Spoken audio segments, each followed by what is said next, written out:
et à tous et bienvenue ici dans ce troisième volet dédié à la sexualité vivante et consciente. Aujourd'hui, nous allons parler de la communication. Voilà, communication, à quel point il est important de communiquer dans notre sexualité pour pouvoir vivre les choses, enfin pour vivre l'expérience du moment le plus harmonieusement possible. Alors, qui je suis? Je suis Karine Morer, facilitatrice de conscience, chamane urbaine et puis Madame Vulve. Voilà, j'aide et j'accompagne les hommes et les femmes à se reconnecter, à se connecter à leur puissance et à leur énergie sexuelle et à leur énergie d'argent. Je leur facilite en fait des prises de conscience qui permettent de créer des ponts entre ces deux énergies qui n'ont jamais été séparées. Je les aide et je les accompagne à faire la paix avec ces deux énergies et c'est fabuleux. Enfin, moi, je trouve ça fabuleux d'accompagner eh bien, les personnes qui sont prêtes en fait à passer d'un état de conscience à un autre, à faire un saut quantique entre les deux. Hein, quand on voit comment ça fonctionne un électron, ça saute d'une tranche énergétique à une autre. Eh bien, moi, c'est la même chose. En fait, j'aide et j'accompagne des processus de saut quantique dans l'énergie sexuelle et dans l'énergie d'argent. Tout un programme, vous me direz. Alors, revenons à nos moutons, cette fameuse communication. Alors, j'aimerais qu'on voit ensemble, en fait, deux pendants de la communication, c'est-à-dire la communication avec soi et la communication avec l'autre, forcément. Mais déjà, communiquer, je crois, c'est une grande question de comment je communique avec moi-même. D'accord.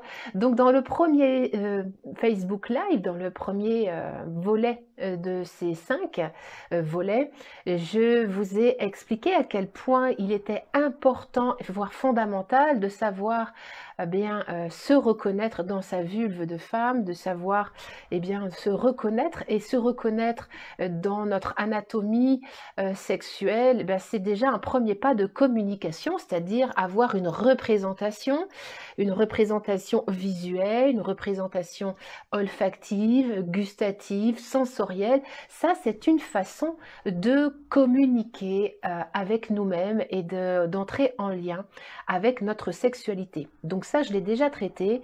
Pour ceux qui me prennent en cours de route, je vous invite à aller voir le replay sur YouTube.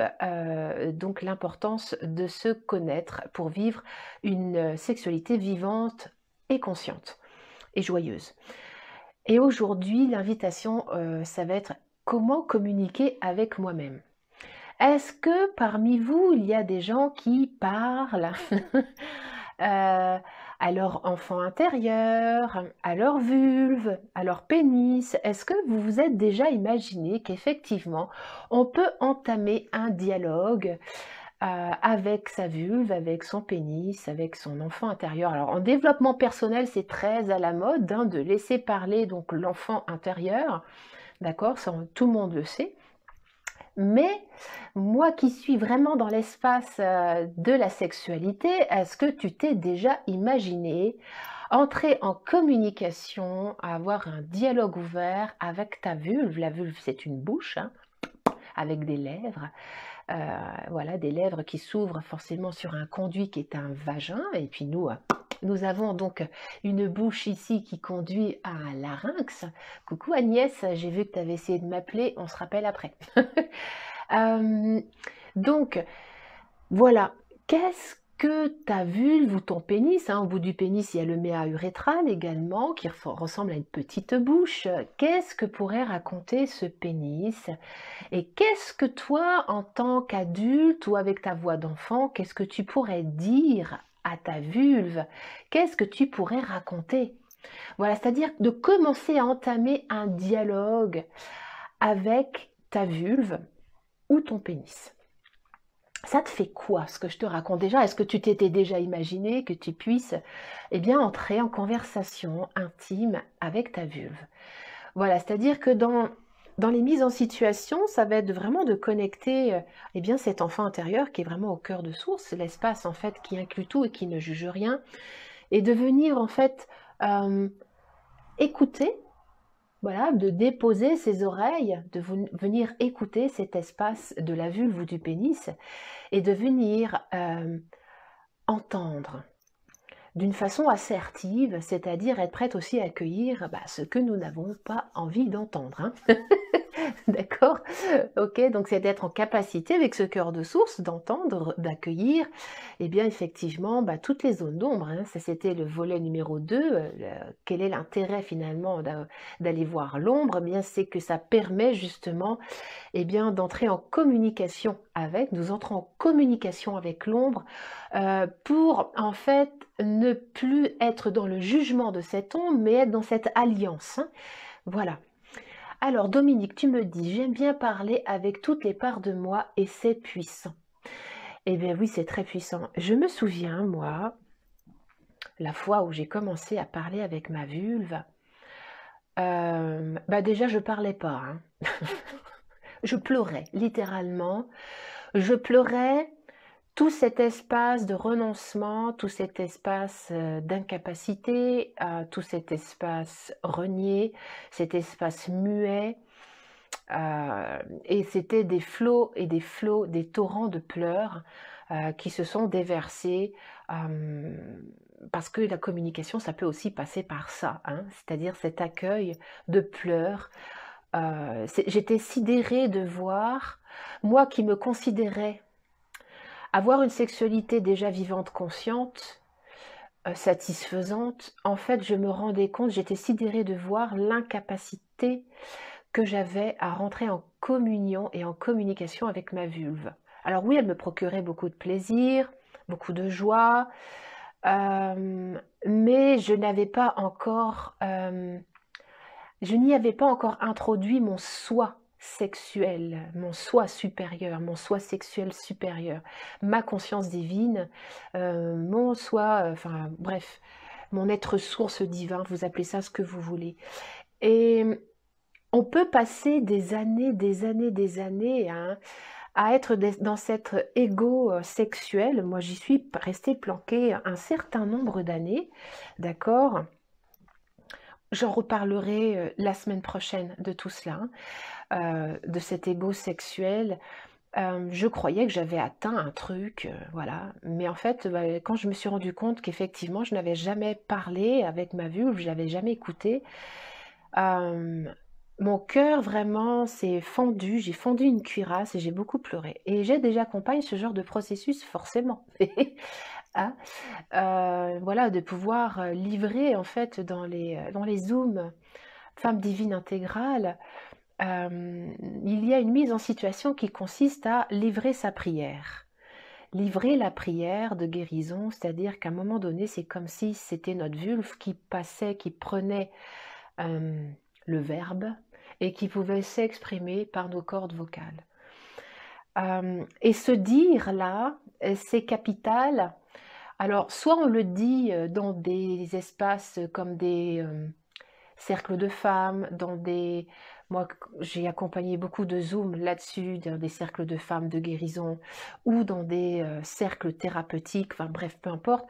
Mais à un moment donné, se dire a besoin en fait de pouvoir être accueilli, de sentir une confiance et une sécurité. Et la confiance et la sécurité, ça va être l'espace sur lequel en fait notre vulve psychique va pouvoir en fait se déposer. Vous voyez, pour dépasser une résistance c'est quelque chose de dur. Alors imaginons que je sois une vulve. Voilà, imaginons, hein, je suis une vulve et effectivement j'ai une résistance à communiquer. Voilà, il y a plein de loyauté, plein d'interdits, et pour pouvoir en faire fondre cette cuirasse de surface, ça va être important que je sente en fait autour de moi, hein, comme une matrice, comme un espace accueillant, enveloppante, qui peut être fait par un thérapeute. Moi, c'est ce que je pratique tous les jours en séance, collective ou individuelle, ou vous êtes dans des groupes de parole, dans des cercles de femmes, dans des cercles d'hommes, c'est exactement la même chose. Ce qui fait, c'est que cette bienveillance, cette sécurité, cette confiance, elle vient en fait comme entourée de façon un peu moelleuse. Vous voyez, voyez, comme un vagin moelleux, tout doux, comme une matrice qui se déforme pour accueillir l'enfant, d'accord? Eh bien, la cuirasse, pour fondre, elle a besoin de prendre cet appui-là. Et lorsqu'elle sent cet accueil profond, lorsqu'elle sent cette vulve ou ce pénis qu'elle peut se déposer en toute confiance, en toute sécurité, eh bien forcément, elle cède. Et là, il y a des pleurs, il y a de l'émotion. Et en fait, ce contenant est vraiment fait pour lâcher prise. C'est-à-dire que cet espace, au moment où en fait je viens me déposer psychiquement sur un espace de non-communication, voilà, et que j'accède justement à l'émotion qui était cachée derrière, en fait, on vient juste se déposer derrière la résistance, d'accord? Et là, il y a un lâcher prise. C'est totalement la même chose qui se passe, eh bien, dans l'orgasme. D'accord? C'est la même chose, hein, on vient se déposer juste derrière une résistance pour pouvoir lâcher prise. Donc, c'est très intéressant de pouvoir communiquer avec soi-même, se laisser parler par cette vulve. Et est-ce que vous avez déjà osé créer une prière à partir de votre vulve, à partir de votre vagin, à partir de votre pénis, à partir de votre anus, de créer une prière de guérison et de parler en notre jeu. Ce qui est très important, c'est de pouvoir parler en son jeu, s'inclure, hein, et être dans ce verbe, en fait, qui peut trouver une voix, cette voix qui descend par ce cœur de source et qui vient, en fait, les mots viennent comme créer un espace nouveau, pénétrer l'espace qui était induré, qui était conflictuel, pour en fait, voilà, réformer cet espace. Voilà ce que je voulais vous dire par rapport à cette communication déjà de nous avec nous-mêmes. Et puis, est-ce que vous saviez qu'effectivement notre périnée, notre bassin, en l'occurrence notre vagin énergétiquement, lorsque tu parles, moi comme je suis en train de vous parler, là, vous voyez, si je mets ma main ici sur mes cordes vocales et que je viens glisser en fait ma main sur ma vulve, sur mon périnée, sur mon noyau fibreux, personnellement, je sens cette vibration. Il y a une vibration, c'est-à-dire que ma voix prend appui sur mon périnée, c'est-à-dire quand je respire, quand j'inspire et que j'expire pour vous parler, ce périnée en fait est actif et est vivant.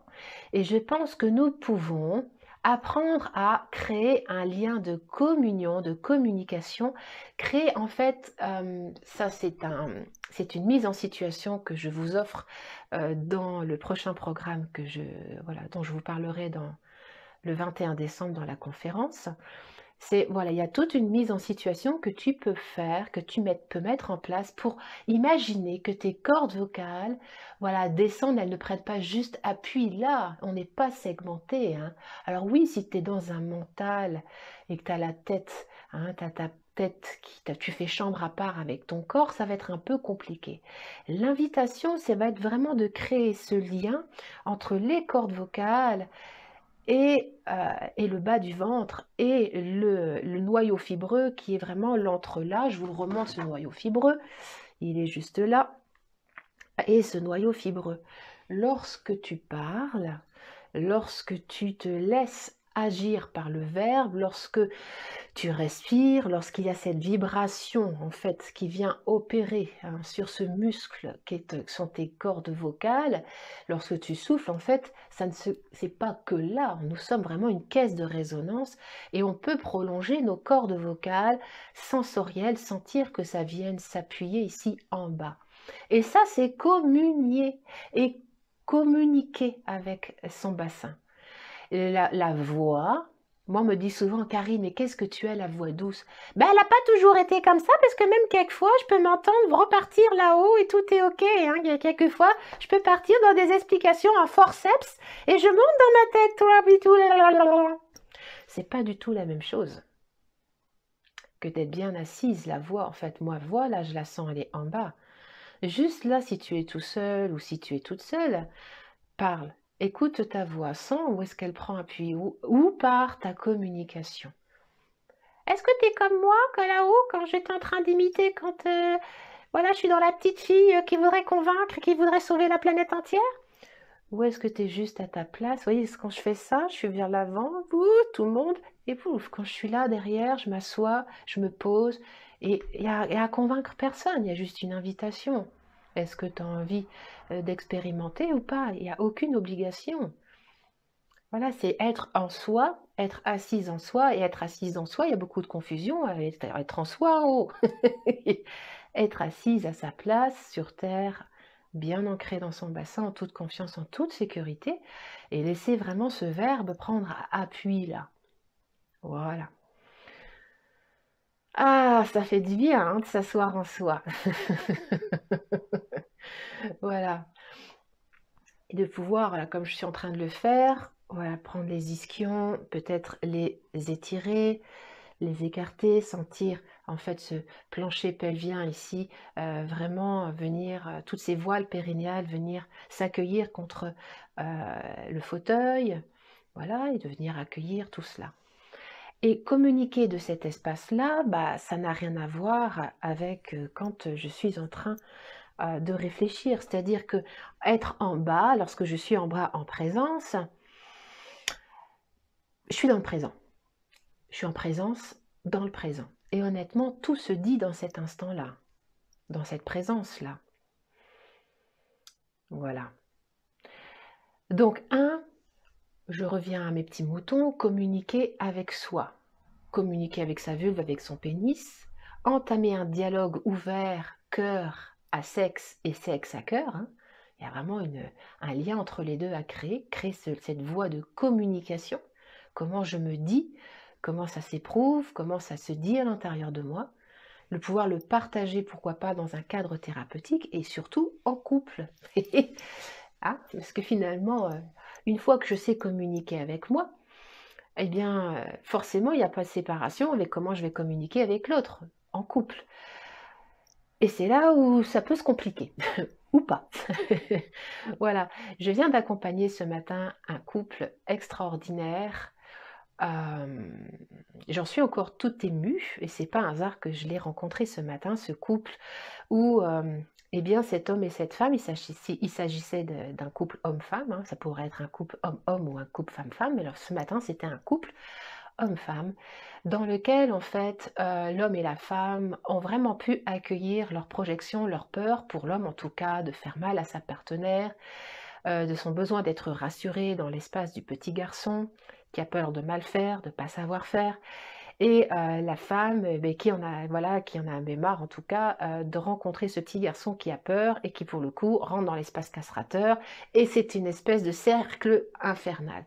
Et là, dans la mise en situation qui était proposée ce matin, il y a eu cette communication, j'ai eu cette sensation d'être un médiateur, un lien de communion dans une mise en situation très particulière, qui était la méditation orgasmique, où finalement, toutes les projections, tous les petits personnages, tous les gosses sexuels a pu s'exprimer, a pu être entendu, sans point de vue, sans jugement, pour qu'enfin l'homme et la femme puissent s'entendre et finalement s'accueillir tels qu'ils sont. Et c'était juste fabuleux. Voilà, je suis encore toute émoustillée, toute émue. J'ai encore du mal à formuler le verbe exact de l'expérience qui s'est produite ce matin, tellement c'était puissant et vivant. Et ce qui en a résulté, c'est qu'en fait, cet homme a pu accueillir les projections de son petit garçon et se rendre compte, c'est parce que sa femme, en fait, lui demandait, vous savez, pour amener, entre guillemets, une femme dans un état orgasmique, ça va être le rythme, une forme de rythme et de pression qui ne bouge pas. C'est-à-dire que souvent les hommes ou les femmes, peu importe, hein, bon, ok, mais le partenaire va quelquefois trop souvent varier les stimulations ou les points et les machins. Et en fait, ça brouille les pistes. À un moment donné, pour que la femme puisse rentrer dans l'état orgasmique, elle a besoin d'une répétition d'un mouvement, voyez, quelque chose de cyclique, avec une pression identique pour qu'elle puisse en fait rentrer dans un état de transe. Parce que c'est dans cet état de transe, vous voyez, quand je fais comme ça, c'est un état de transe. Parce que c'est dans cet état de transe qu'elle peut lâcher prise et qu'elle peut accéder à autre chose. Quand on commence à stimuler les tétons, 2 secondes, puis le vagin, puis le clitoris, puis l'arrière des oreilles, en fait, tout est complètement dispersé, tout se disperse. Et en fait, le plaisir de la femme, quand le partenaire ou la partenaire comprend qu'il faut rentrer dans cet espace en fait de répétition, voilà. Et en fait, l'homme, automatiquement, ce matin, rentrait automatiquement dans le bon espace dans lequel il était encouragé. Il était encouragé dans la pression, c'est très bien, c'est super ce que tu fais. Et au bout d'un moment, le silence de la partenaire était pris pour le partenaire, pour l'homme, par ah, c'est plus bien ce que je fais, donc je dois changer d'endroit. Non, c'était pas ça. Et donc, en fait, ce qui était extraordinaire, ce qui était super, c'est qu'en fait, il a pu entendre que quand la partenaire se tait, c'est qu'elle est en train de passer sur un autre plan de conscience, c'est qu'elle se prépare, en fait, à un lâcher-prise. Et il y a très peu de partenaires, hommes et femmes, qui comprennent ça. C'est-à-dire qu'on va faire plein de trucs au lieu de finalement, voilà, rentrer dans un état méditatif dans une même place. Voilà, si le toucher est juste, si la pression est juste, si l'intention est juste, automatiquement il y a quelque chose qui peut naître de l'infiniment petit. Et c'était juste génial parce que j'ai eu cette sensation que ce couple finalement ce matin a pu s'ouvrir à une clé, à s'accorder, à trouver une, je sais pas, c'est comme s'ils avaient réussi enfin à communiquer, à comprendre, à se comprendre. Parce que la communication, ça sert à se comprendre. Que chacun a des espaces différents, nous percevons le monde à travers nos filtres. Et nos filtres souvent déforment la réalité de l'autre. On s'imagine que, par exemple, mon ou ma partenaire, s'il ne gémit plus ou s'il me dit pas vas-y continue, c'est que je sais, c'est pas bien ce que je fais. Il y a un moment donné où dans le plaisir, en fait, on est dans un silence. Le silence est nécessaire, le silence est d'or. Il y a des orgasmes qui peuvent émerger d'un silence absolu, dans un état où il n'y a rien, où il y a, où même, il n'y a même plus un seul souffle de respiration. Voilà.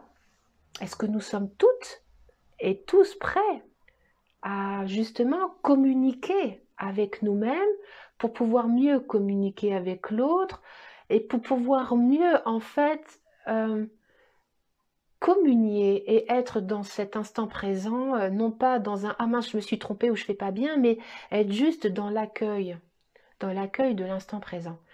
La semaine prochaine, on parlera vraiment de l'ego spirituel, hein sexuel, pardon. Oh lapsus, parce qu'il n'y a pas de différence finalement entre l'ego spirituel, hein, la vulve stellaire, moi je l'appelle, on a la même vulve en haut, hein, d'accord, et la vulve en bas, hein, c'est comme si on a aussi un pénis, hein, ici on a un pénis là et le même pénis en bas, donc voilà, je me marre. Mais c'est ça en fait, l'invitation c'est de chuter de l'ego sexuel, qui souvent est accroché à l'ego spirituel, il n'y a pas de séparation, et que nous avons le droit et nous pouvons en fait vraiment sortir du sexe muet, c'est-à-dire sortir d'une sexualité qui ne se dit pas. Mais pour pouvoir se dire au compagnon, moi c'est ce que j'expérimente dans mes accompagnements tous les jours, c'est-à-dire que c'est qu'il faut être déjà capable de se dire à soi-même.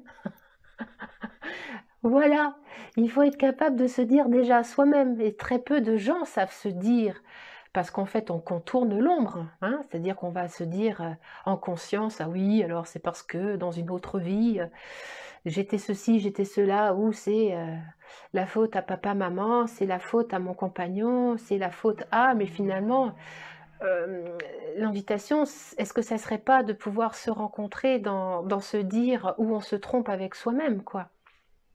Voilà, et quand je suis dans cette éprouvée où finalement j'accepte de regarder là où je me suis menti, eh bien je peux regarder l'autre avec ce même regard amoureux et donc chuter de la réponse parfaite, chuter de la rencontre parfaite, chuter de ce à quoi devrait correspondre mon amant ou mon amante.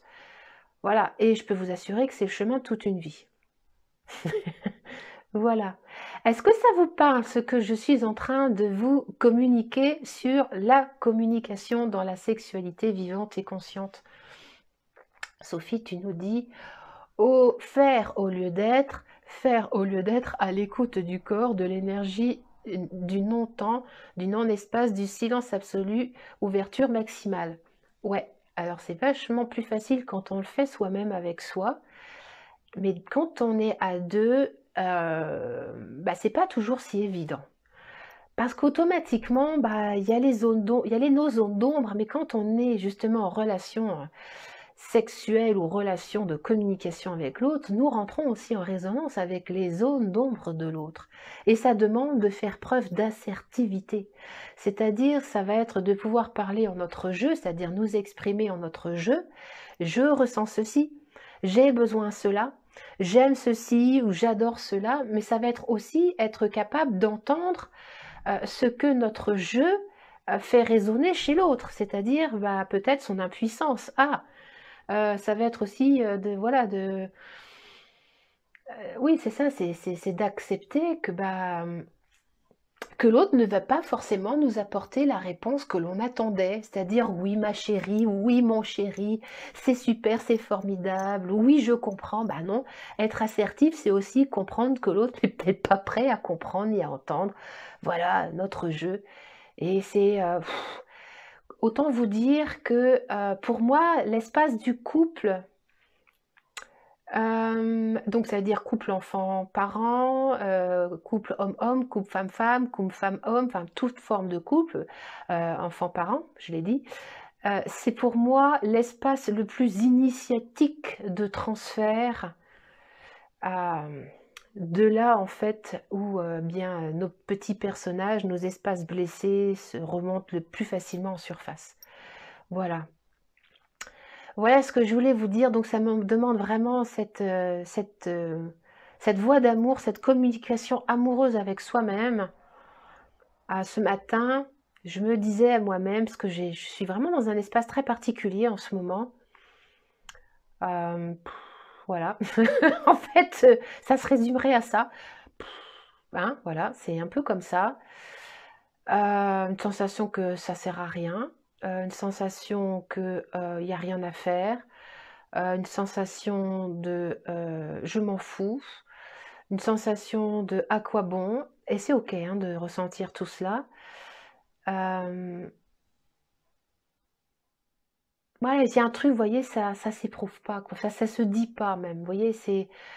Même quand j'essaye de dire quelque chose dans cet espace-là, c'est comme si mon personnage voulait encore s'accrocher coûte que coûte à un truc, à dire, à faire, à justifier alors que voilà, la communication, ça peut être aussi ça.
Voilà.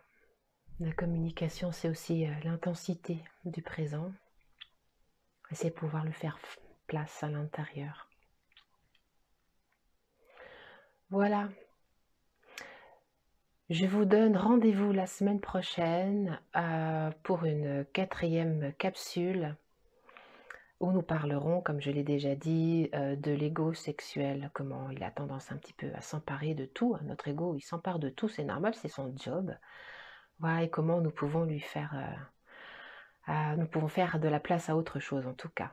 Voilà, je vous embrasse très très fort. N'hésitez pas à partager la vidéo, à faire un petit pouce, à vous abonner à ma chaîne YouTube. Je vous donne rendez-vous aussi, si vous ne l'avez pas fait, le 21 décembre. Voilà, c'est-à-dire qu'après, quand je suis dans l'état du cœur, après, c'est, je perds la notion du temps. C'est ok, allez, youp là. On revient avec cette notion du temps et de la dualité. Donc le 21 décembre prochain, je propose donc un soin, conférence, dans lequel je vais vous proposer, vous présenter en fait, eh bien, la vulve originelle, la puissance de la vulve originelle. Allez, à tout bientôt, passez une bonne semaine, on reste en lien, je vous embrasse et à tout vite.